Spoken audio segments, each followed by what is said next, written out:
So, a perfect essay. It is very clear.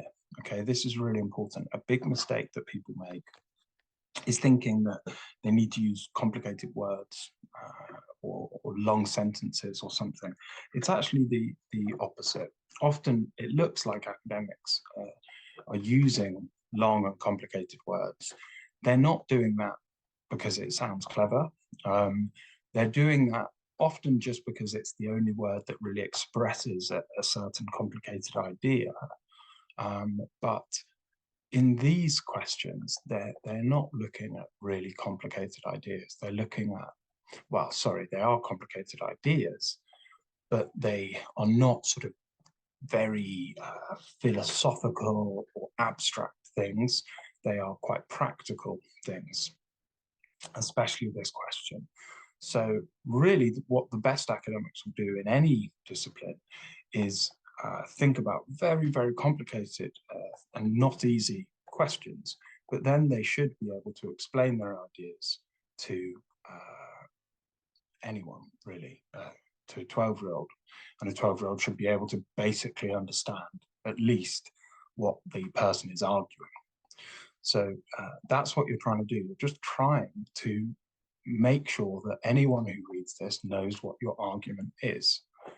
Then, of course, you want them to be persuaded by it, but it's also good if the argument is not very, very simple, partly because then it might be a bit boring, or there wouldn't be anything particularly interesting about it, but also because these are not simple questions. The question is not who won the 2004 election in the United States. That's, there's an answer to that. These questions are looking for answers because there's no easy answer. If there was an easy answer, then they wouldn't ask this question. So the answer is not going to be easy. There's going to always be strong counter-arguments. How do you make a clear argument? Well, it has to be in the right order. Okay, so if I was to say, if an essay question said how, or if you can think about it like directions as well. Someone would end up in the wrong place if you gave them directions in the wrong order. If you said, go forward 100 meters and then turn left for 20 meters, obviously if you were to, if you go straight on for 100 meters, turn left for 20 meters, and then go straight on for 50 meters and then go right, depending on the order in which those are given, people could end up in different places. Okay, so we need to get the argument in the right order. Then, for this specific question, your argument is most likely going to depend quite heavily on evidence.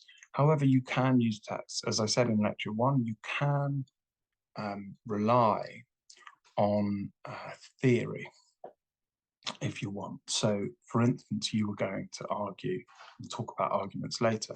Say you're going to argue, is peace possible? No, peace is not possible because of what realism tells us.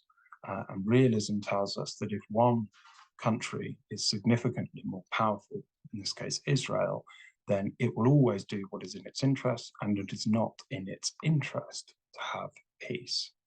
So in that case, you'd be looking more at realist theory. And you would still need to talk about evidence because you would need to prove to us and persuade us that Israel is vastly more powerful than Palestine. But you would be relying on some other texts and theory more than someone who is mostly focusing on evidence.